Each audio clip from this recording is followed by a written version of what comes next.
This is a tough time to be a patriot in America. We take pride in the American dream, the envy of the world. Yet our own nation is conflicted over what the dream means and how to achieve it. Democrats fight for a market-driven economy powered by a large and prosperous middle class. Republicans fight for a supply-side-driven economy powered by feeding ever more of the nation's productivity to the wealthy. Which works best? The answer becomes clear when we divide the post-World War II era into two 31-year periods. The golden era of the American dream occurred in the first 31 years from 1951 through 1981.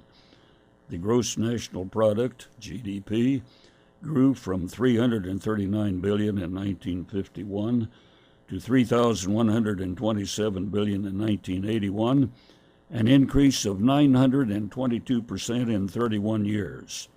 That is the most robust period of economic growth in our history. The reason is that both parties practice the economic sanity of a market-driven economy. All income brackets prospered together, roughly doubling their income.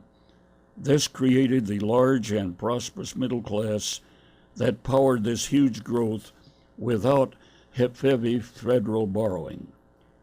We were proud to be a just society where persons with ability and a good work ethic had the best chance to move up the economic ladder. Every one of those admirable qualities of the first 31 years has been under assault since Reagan introduced supply-side policy to enrich the rich in 1982. In the next few minutes, you will get an eye-opening education on our unfortunate experiment with Republican supply-side policy.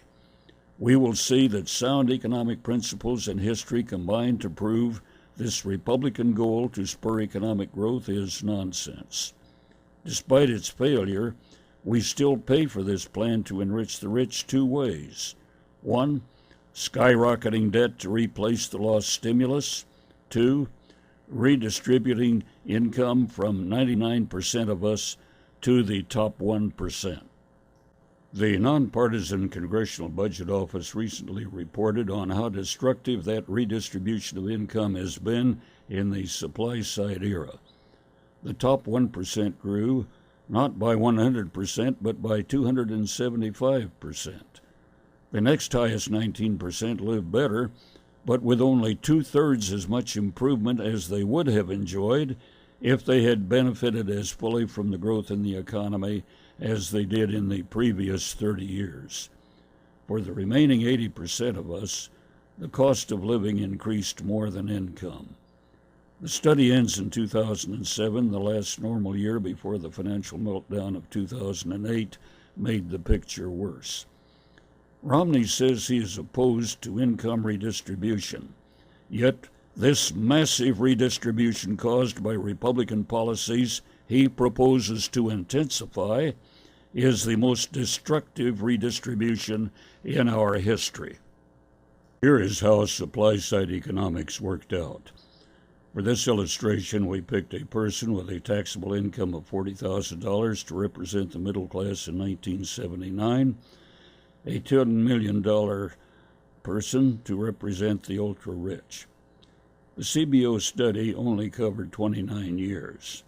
If all income groups had continued the same annual growth rate they had in the American Dream era, they would have experienced a 93.5% growth rate in the supply-side era. That would have given the typical middle-class person $77,400 in 2007. Your typical ultra-rich person would have made $19,350,000. What really happened? The middle-class person only went up 40% or $16,000 to a total of $56,000. The wealthy person went up 275% or $27.5 million to a total of $37.5 million. Something started in 1982 that robbed our typical middle-class worker of $21,400 per year while it gave our ultra-rich person more than $18 million per year additional. No wonder three-fourths of Americans think the country is headed in the wrong direction. No wonder Romney tries to blame Obama for this problem Republicans caused before Obama took office. 30 years of Republican supply-side economics has been a disaster for the middle class.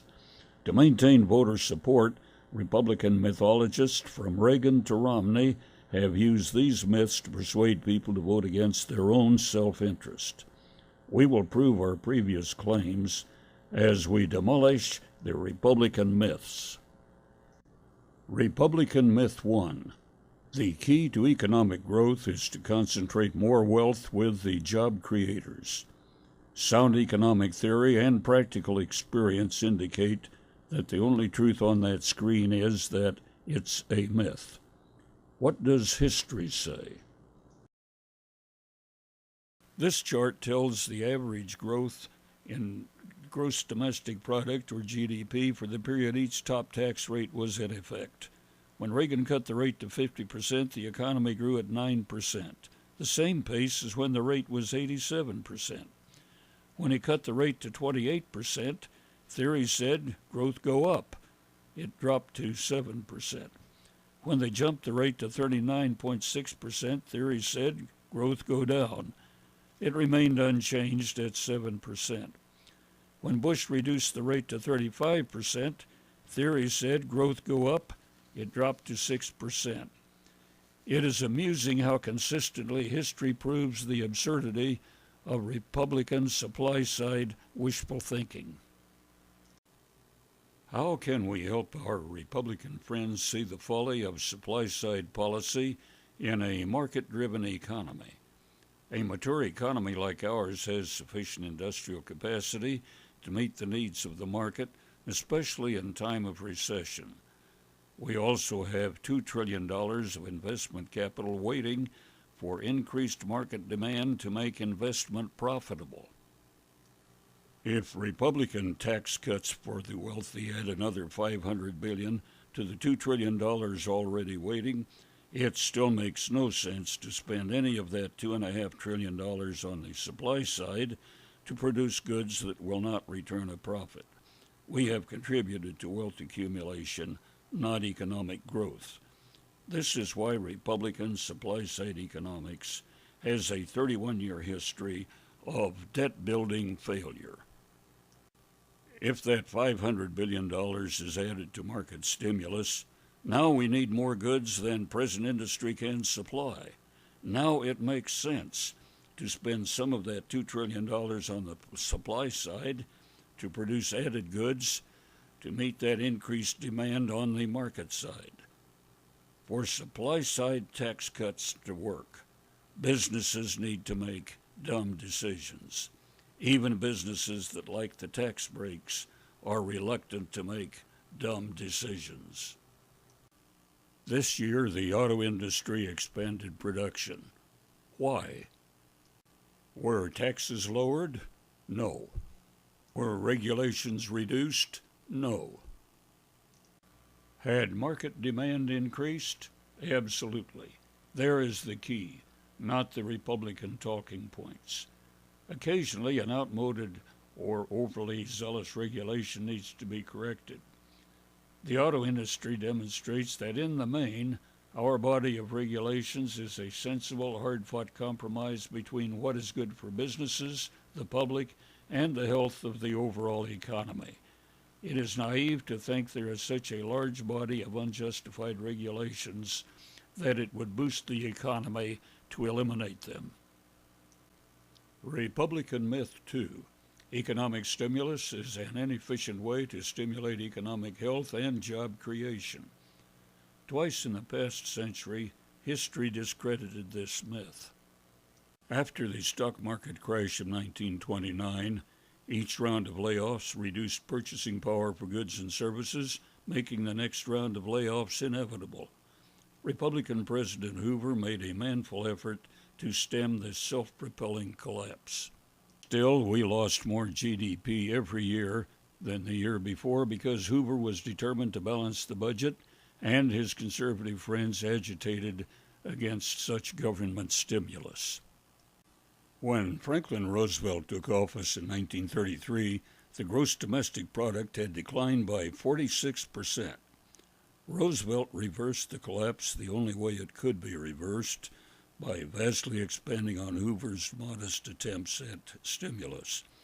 A major debate since has been whether Roosevelt should have speeded recovery with even stronger stimulants before the powerful stimulus of World War II eliminated the last vestiges of the Depression and set the stage for the prosperous years that followed, when the economy could thrive without borrowing. The financial meltdown of 2008 was the second time in the past century that disproves the myth on stimulus. Bush's main reaction to the recession of 2008 was to bail out the banks, the TARP plan.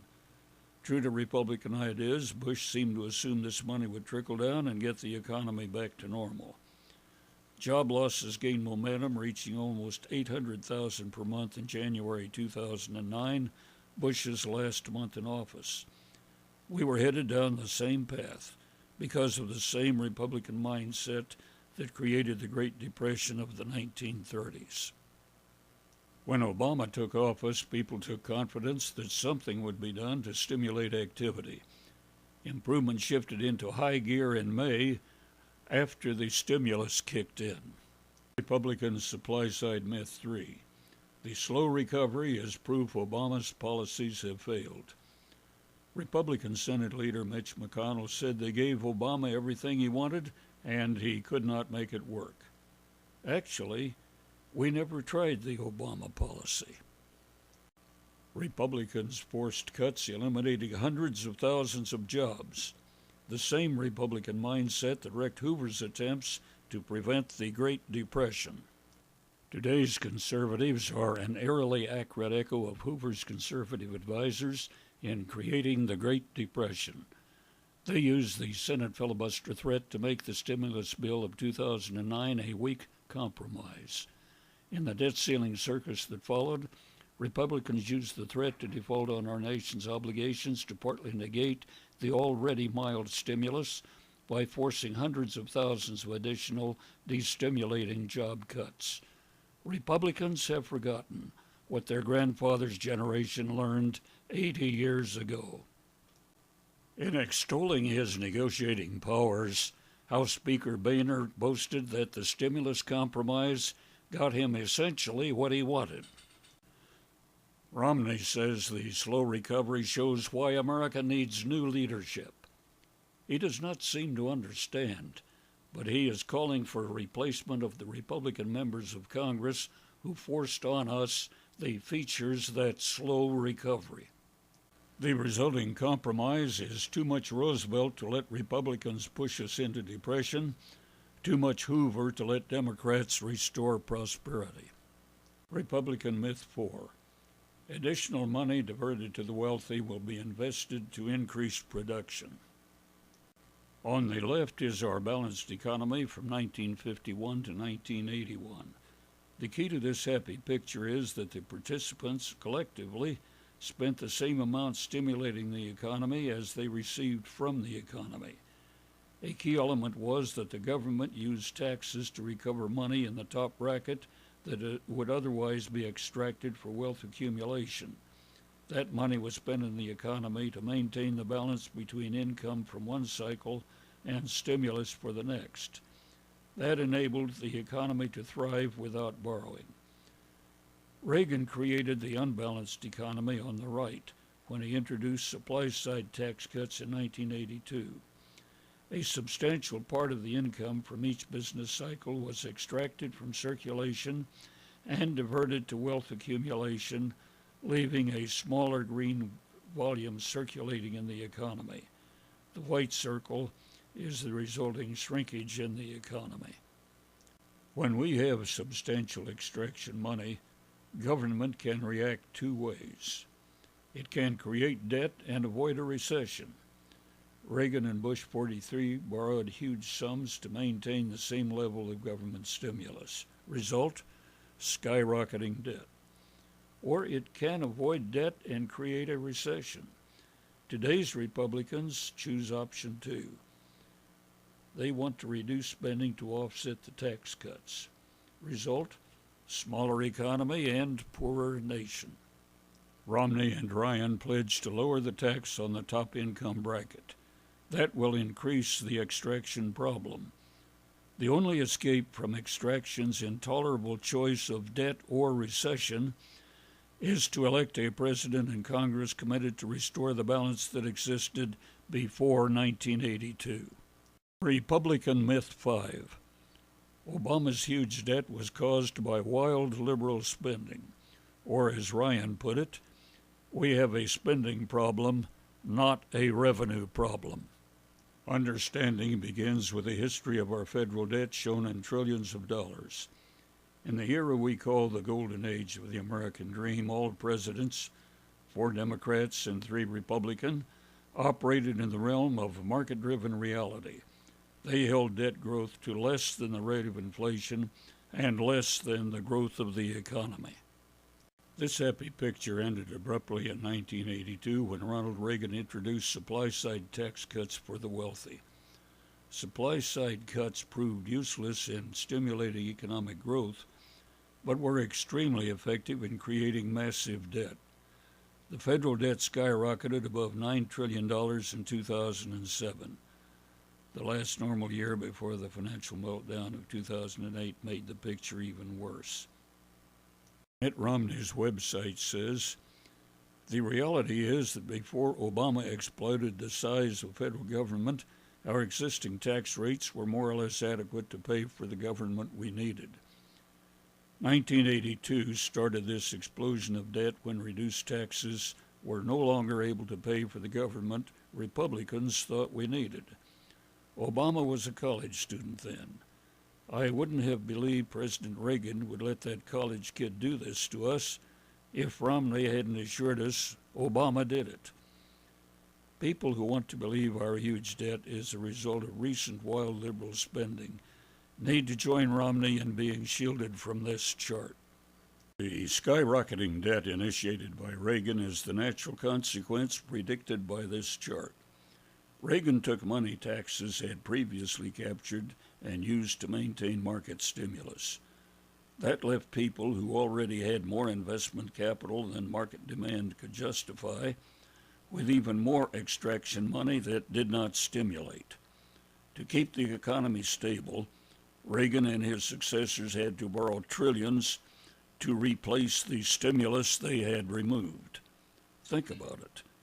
Money the Treasury received from the wealthiest Americans that it used to enter as taxes paid, it now enters as debt to be repaid with interest. All 98% of us got from the change was suffocating debt. Myth 6. The $5 trillion increase in debt while Obama is in office is obviously due to his failed policies. Before letting Republicans blame Obama for wasting $5 trillion on wild liberal spending, we should consider 3 factors. Factor 1. We averaged a $556 billion annual deficit from the time Bush got the top tax rate down to 35%. Obama could not abandon Bush's unfunded wars and drug plan. Republicans in Congress would not let him end the Bush tax break for the wealthy that contributed to deficit.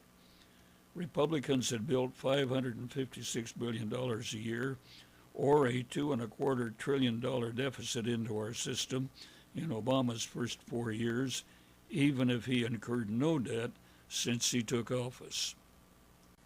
Factor 2. The housing bubble and financial deregulation caused the financial meltdown, necessitating Bush's TARP bank bailout and Obama's stimulus package of 2009.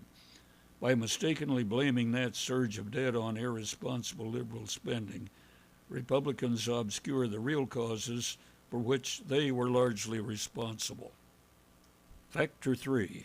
Far from being the irresponsible spender charged by Republicans, Obama was more conservative than Reagan and Bush 43 in funding major expenses. He followed the practice of Bush 41 and Clinton to fund major initiatives to keep them from contributing to deficits. Here is what 31 years' experience taught us about the Republican supply-side experiment. Its only legacy is enrichment of the rich, causing an unwholesome concentration of wealth with a few thousand families. That enrichment is paid for in two ways: by exploding the national debt to replace the lost stimulus, and by appropriating to themselves most of the fruits of the nation's growing productivity.